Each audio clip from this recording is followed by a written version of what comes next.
Hello, and welcome to another episode of the Direct Booking Success Podcast. I'm your host, Jenn Boyles, and today I have Annie Sloan, who is the co founder and CEO of the Host Co. with me. So, welcome, Annie. Thank you, Jen. It's great to be here. It is just wonderful to have you. I've enjoyed our pre podcast chats, and I can't wait to get into everything today. If somebody's just waking up under a rock, can you tell them who Annie Sloan is, please? Yes. So I am, of course, CEO and co-founder of a company called the Host Co. And we make software that helps short-term rental hosts very easily offer upsells and add a new revenue stream to all of their listings.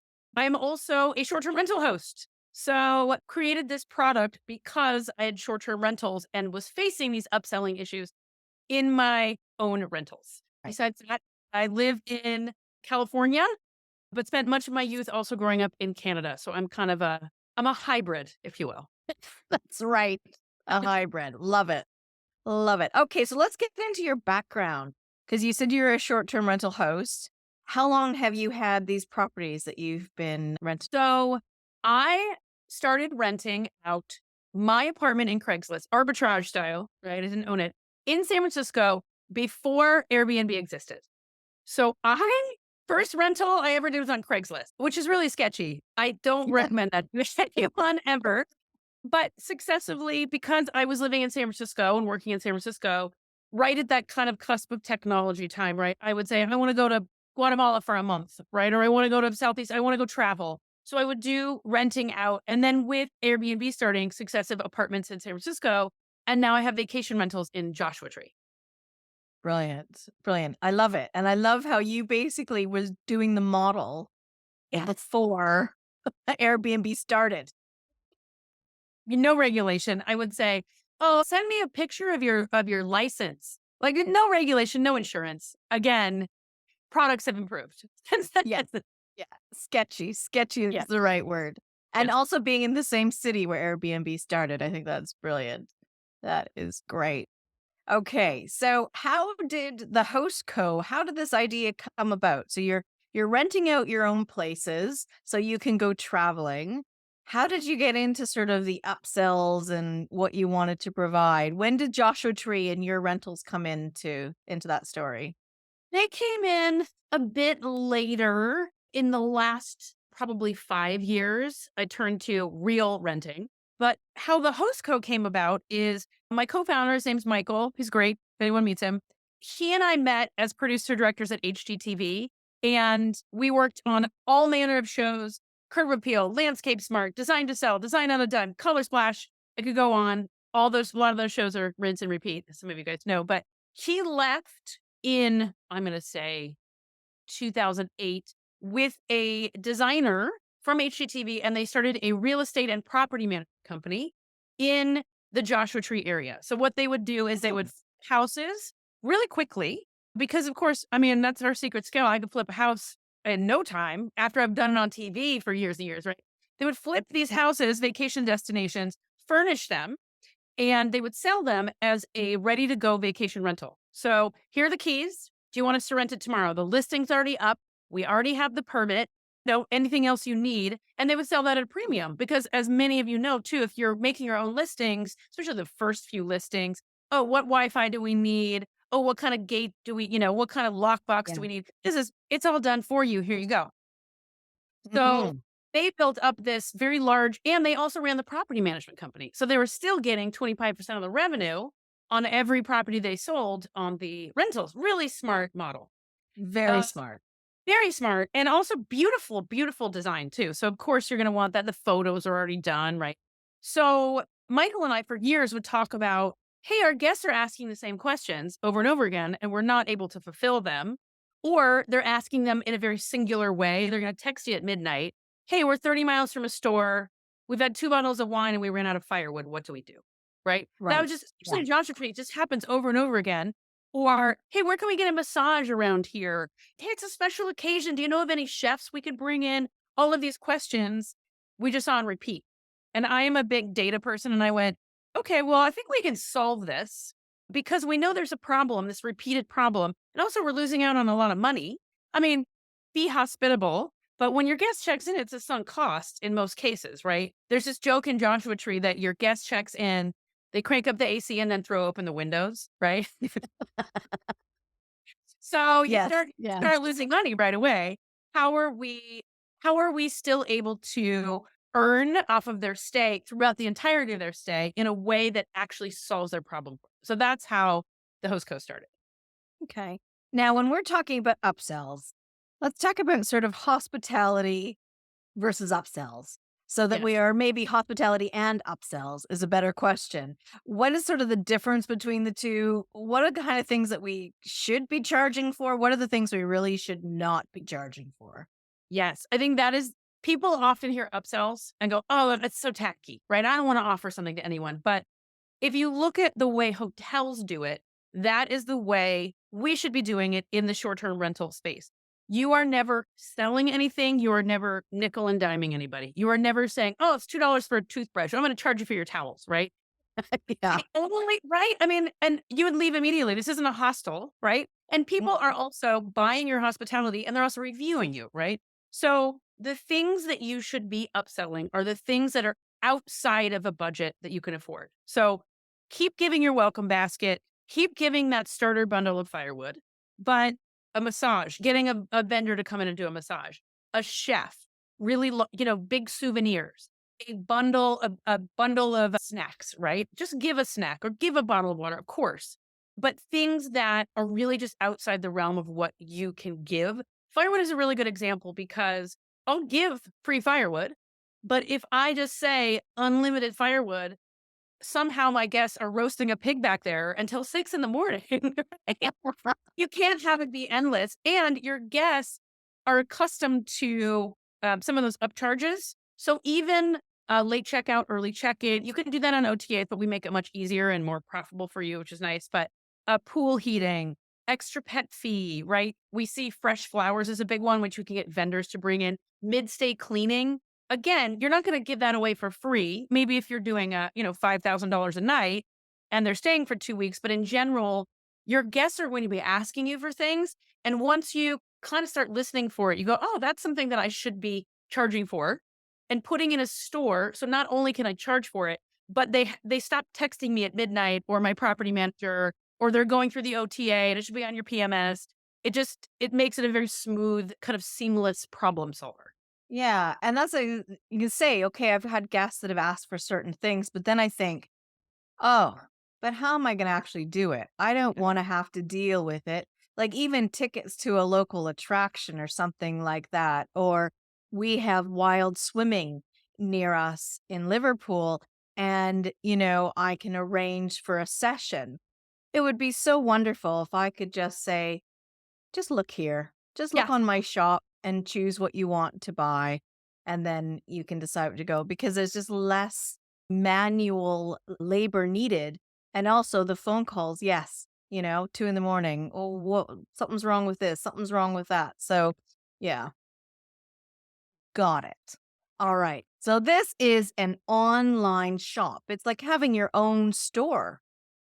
Yeah. Yeah, you can call it a mini market, you can call it a store, and what that store does is it immediately, if you enter your zip code or your province number, wherever you are in the world, it will pull in the vendors that we've already approved in your area, so you don't have to do any of that work. So, and all of these vendors are generally the same ones that hotels contract, so they're not Joe Schmo, right? So massage, chef, flowers. If you're in, vacation destinations, it might be ski rental equipment. It might be a natural wine sommelier to come in for your girls' weekend.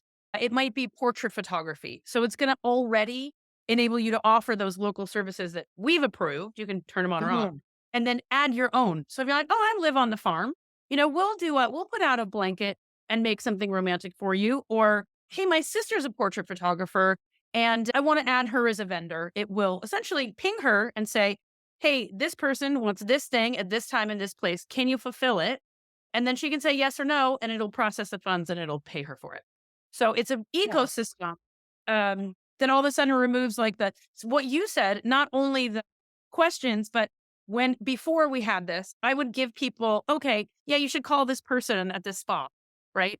And then I Mhm. will get it back. Oh, I think you got the wrong phone number. Oh, she's closed now. All the back and forth of like, oh man, let's just get you to that person. Let's take me Yeah. out of you.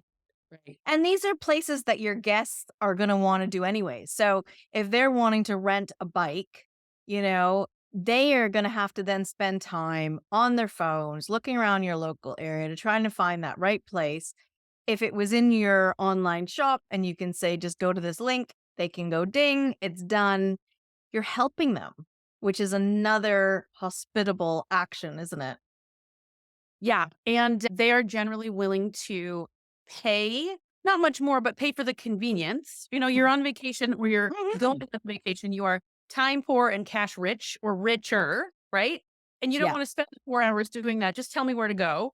And if it's through you, not only am I more likely to go there because it's in front of my face, but also because you're my host and you sent it to me. So it just removes the yelping, if you Yeah. will.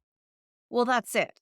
And I love the idea that it's not just outside suppliers. If there's something that can do for your guest, that is that not every guest will want, but some will, that you can then get that profit from. So things like cooking a meal. I was in a villa in Tuscany, and the people there did a cooking course. We went and had this. We learned how to do some Italian dishes and had a big meal with them, which was amazing. And that would be a perfect opportunity to have as an upsell. We only did it because we were chatting with them. You Yeah, and a lot know, of people, what separates upsells from something like Airbnb experiences is it is in the house and it is just you. So it is not, I'm going on a bungee jumping trip. I'm going on a bus and then going on a bungee jumping trip with 20 people I've never met, right? It becomes much more like a hotel, where it makes your space feel so much more hospitable and takes it to that next level. So it's not just a, rent for the day. Yeah. Yeah. That's right. And I think it's a great thing to be using in your marketing as well, because we have to lean into that experience that people aren't coming to rent your place just cuz it's a great place and they want to sleep in your beds. They're coming because they want to have that experience of your local area, do things that they normally wouldn't do, and with that they know they're going to have some extra cash with them to do these things. And what if it's a once in a lifetime trip? They're gonna remember who hooked them up with that Yeah. experience. Yeah. Yeah, we had a rental in Joshua Tree rebrand to be a wellness destination, very smart of them, and they only had amenities through their host co-store. So they had nary a yoga mat, probably even at their house, but because they had a host co-store that connected those instant amenities, they had a Reiki healer, a sound bath person, massage, they had private yoga, they had vegan charcuterie board delivery. So all of a sudden, they just become this much more robust destination that you can advertise pre-booking and then you can advertise for rebooking as well. Oh, look at these cool features we have now. And you don't have to do any, you don't have to, you have to rearrange the furniture to do it. So give us some more ideas of upsells that can truly add value. Oh my gosh. Well, I'll tell you some really interesting ones because they tend to really spark conversation too, Yeah. Okay. and creativity. So we had a host who connected a mobile tattoo artist for the week of Coachella. And whoever rented that, great, you can purchase for you and your friends. We had to make sure that was legal. I will tell you that Yeah. first. We had a host that connected, and we onboard interesting vendors as well, but a host that connected beer burros, which were donkeys that would walk around the property with saddlebags full of beer. Great. If you have a bachelorette party destination, do something like that. We can find companies for you, or you can find companies to do that. We certainly have people who've done birthday party decor with holidays. If you are nearby and you are willing to do this, we also have vendors in certain places that will do this. Holiday decor, everything from the Mhm. tree to stockings, if that's your thing, to, extra little tchotchkes in the space. And you can upcharge for that. And people are so grateful, especially if they have to travel for what if visiting family or elderly relatives and they have to travel, just something cool like that. We've seen on-site sales. Some of our stores do on-site sales only. So on-site sales being things like souvenirs, local goods that they've curated, which is great. If you're more involved, you can do that on your store and we will essentially prevent your guests from knowing where those things are until on their receipt, which is useful. We have a woman in North Carolina. All she sells is holiday ornaments in the shape of North Carolina. That's it. That's all she sells. Good for her. If that's what she wants to sell, wonderful. And other people who offer tons of wellness services. Wellness is a huge seller. If you're somewhere cold, having things on site for sale, hand warmers, extra hats. You can also brand things. Again, if you are going to be more involved, larger property management company, brand things to your property management company. Hats, scarves, and often those things are too expensive for you to just give away. Again, if it's a very expensive rental, you should be giving that away for free, right? But people generally are going to be really grateful. And we see people leaving their rooms. Oh, they saved my life. They had a hangover kit. This is a funny one. Mobile IV hydration. I don't know if you've heard of these companies that will do, it's a nurse.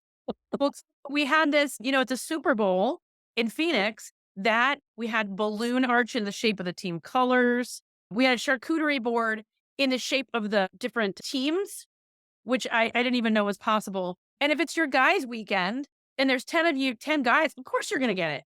Other big ones that people have already on site, extra recycling pickup. Again, big party, sitting outside, it's gathering bees or whatever, right? Hey, $25 extra recycling pickup. In big cities, we see people doing luggage storage, which I always recommend. If they're there early, store it for free. Yeah. You need to be hospitable. But if you're in New York City and space is a premium or any other big city, after they leave, hey, it's $15. And if you can automate that through a room that has a key or something like that, and they can do it themselves or Mhm. exterior. We Yeah, and see I people, know of companies that actually are providing that service, so that would be a good connection there that you yeah. don't even have to get involved with. You just connect that company to your store and let them deal with that kind of thing. Yeah. And then you're making generally on affiliate services. So we have quite a few that are baby equipment rental, ticketing for any museum ticketing stuff. We have rental car now. And we also have upcoming insurance on any of these things. If you have a chef, you can say cancellation insurance, bike, boat, etc. All of those things you can have in your store. We're opening in Europe next year, eSIM cards, because most people, if they're coming from another country, they're gonna have to Google eSIM cards anyway. Why not give you 10%, right? Yeah. Yeah. No, I think it's great. So you're US right now, Canada really soon. Really soon. I'm hoping December. It might be January, but it's looking Okay. like this So any day now. any Yeah. moment. And then heading over to Europe. We are starting in Portugal with the Turismo Portugal, because there's so many, particularly UK and American tourists coming to Portugal. And there's all these very small, sometimes it's not Airbnb, it's not Vermo, it's direct or these small hotels. And there is a language barrier and a currency barrier and the upselling barrier. And what we do is our stores, you can share them on WhatsApp, you can share them over text. However, they're a web link essentially. So it works really well for really small providers who are like, "Oh, if you can sell something on eBay, you can set up a Hostco store." That's what I like to say. So how's the best way to get started? One, so using the Hostco, it's free. We get a commission on sale. So first of all, you can just go and try it, and there's no downside to trying it. The second thing is sell 4 things. Don't start with 40 things. Also, it starts to look like the brochure rack at a Best Western if you are offering 40 different things. Your guest gets paralyzed, but maybe that's late checkout, massage therapy, and maybe it's a pool pass if you need to sell a pool pass, right? Most of our top sellers have 4 things that they'll have 10 things in their store, but they sell 4 consistently. And you will pretty quickly see what those 4 things are. Oh, this thing sells every single week, right? We had someone that made $2,000 in a quarter this year just on firewood alone. Right. Yeah. So figure out what those few things are and sell those. Also, most importantly is share your store or short, however you're doing upsells. right after they book. So we're just a web link, and you can add that to your automated messaging on Airbnb, Vrbo, Direct. I mean, let's just say Direct because we're all looking to go direct, right? Right after they book, because that is, airlines do that now where, oh, do you want a Mhm. rental car? That's exactly where you want to have that is thanks for booking. We're so excited to have you stay. If you'd like anything while you're here, check out our store because that Yeah. also gives them lead time. So just communicating that you have that ahead of time is fantastic. Also including specifics in your listing when you're talking about it because that also makes you more competitive.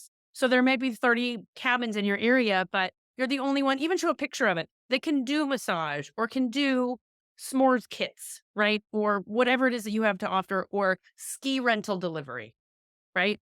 Make sure you're just messaging that so they know specifically what it is because they start, as soon as you book something, you start to imagine yourself there and like, oh, we're by the fire. Make sure that's included in that process. Picture. Yeah. Well, and that's it, is that anticipation of that holiday, of that Yeah. vacation. And that is the perfect time to get in touch. That's why we talk about staying in touch with your guests after they've booked. Don't go silent on them because they're like, okay, where is this person? Where am I staying? I've got a holiday. They want to imagine themselves. That's the exciting bit. I had cousins going to New York from England, Scotland actually, and they were going for a couple of weeks to New York City. And beforehand, the excitement, oh my goodness, the places they were going to go to.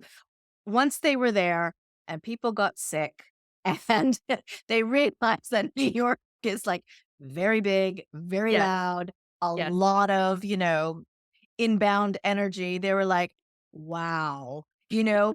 So I think that in that kind of situation, if I'd gone to them during their trip and said, "Hey, do you wanna do this? Do you wanna do that?" They'd probably Yeah. been like, "Yeah, maybe not." But Yeah. beforehand, the enthusiasm was off the charts, They were going to New York City. They wanted to go to shows. They wanted to go to this place that was in this movie and have a donut here and do this and see the guy in his underwear and his guitar in Times Square and, all these things. But once they got there, they realized, "Oh my goodness, this is a lot." Yes. That enthusiasm, and that's just natural. That's natural, that enthusiasm starts to wane. But I think I like what you were saying about picking those sort of 4 things that that would sell, and it's getting into your ideal guest and who they are, what they want, your location. If you're near a trail that for bikes, well, there you go. If that's something your guest is coming there to do, provide that. Who wants to bring their bike with them? Unless there's some elite athlete, then of Yeah. course they probably sleep with their bike, but that's a whole other story. But yeah, it's, what are they gonna bring? You know? Not have to worry about bringing skis and boots and poles or whatever it is. No, Yeah. it's a great idea. Do you have any really great stories you'd like to tell us? Some of the more I know you told us about the tattoo and the beer donkeys. Yes.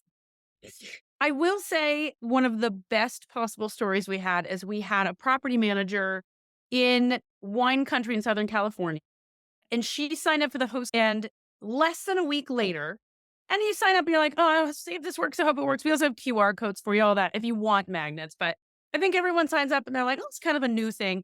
So in her first week, one guest bought $3,600 in amenities. Oh my goodness. 4 girls' weekend, wine country, 4 massages, a chef's dinner for 8, and a late checkout. Wow. And she was asleep. This is the best part. She was asleep, and then the next day she wrote us, and these are our with your own services, you keep the revenue. So if you're selling firewood, you're keeping your revenue. If you're selling phone chargers, you're keeping your revenue. If it's a suggested provider, you still keep 10% of the revenue. So she woke up and she emailed us and she said, did I just make $360 while I was sleeping? And I thought, this is exactly why we're doing this because people are people generally as guests, they're going to do other things and generally eclipse their nightly booking rate with the stuff they want to do while they're there.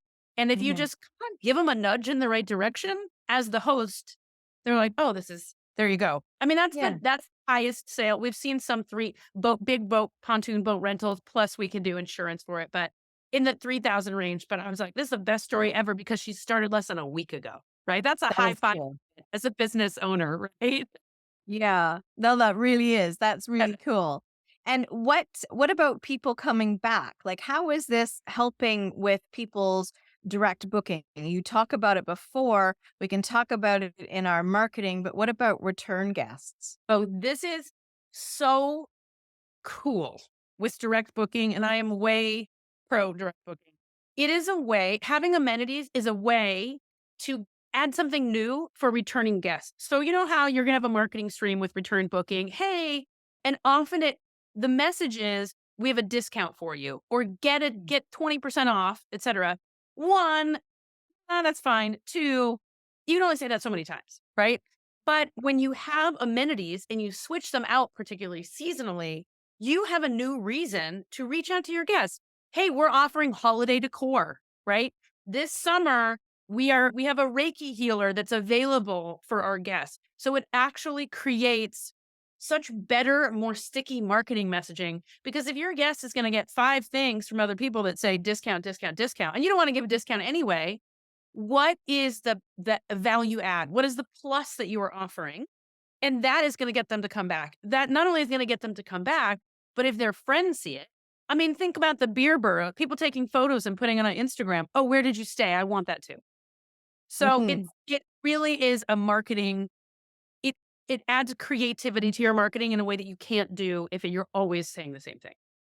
Yes. Very, very true. Very true. And I love that idea of switching them out seasonally. I think that is brilliant. And discounts, like I am not a big discounter. I just think, we're already providing so much. The majority people, hosts are providing so much and little return with that people don't Yes, understand all the charges and the issues that go yes. behind the scenes. But the idea of bringing back guests and getting more money Yeah, than doing that message, "Come back for a discount," you know?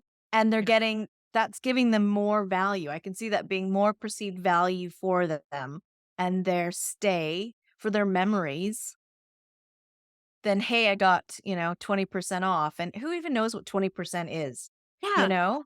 yeah. Yeah, Yeah. I always think that my margins go to dish sponges and Windex. I'm like, where does the money go? It's going back. So, I'm on a really tight budget with my own rentals. How do I just add that little bit incremental? I mean, not that little, but instead of take it away, because there's not, to be honest, there isn't much that can be taken away. Right. Yeah. Yeah, that is right. Well, I have loved this. I think it's a great product. I'm so glad that you're opening up for more of the world now that the States is under control. You've got that Yeah. dominated. So now you're going to move on. That's great. Canada's next, of course. That is brilliant. So I have to ask you, what does direct booking success mean to you? Direct booking success means to me, this may be an odd answer, your book for your first direct booking. Because once you have done that, you overcome the hurdle. You've had someone, particularly if it's from SEO, you're like, I did it. I set up my systems enough that it is now possible, and you can only go up from there. It is just getting to that first part and getting off of the Airbnb. If it's someone rebooking, sure, but if it's a new booking, I mean, that to me is ring a ding ding. I did it and I know how to replicate it and do more of it. I love that answer. That is the most different that's a very different answer than what I normally get because I ask this in every interview, and that is great because, yeah, it's that hurdle, isn't it? Yeah. You make it such a big thing in your mind. "Oh, Yeah. direct booking, I wanna do this, how do I do it?" And then that first one comes in, it's like, I've done it. Yeah. I've really done it. Now I Yeah. want more. And I guess it's the same with having your own store with the host co because you get that first booking, Yeah. that first sell, and you're like, yes, I've done it. I Yeah. know what I'm doing now. The confidence grows. Yeah. It's almost like, okay, I finally got that off my list. And now the system is set up and now it can grow primarily on its own. I don't need to do very much. Yes. Yeah. Great. So I'm going to add a link to your website in the show notes. Thank you, Annie, for coming on. This has been brilliant. Thank you. This has been so fun. Thanks.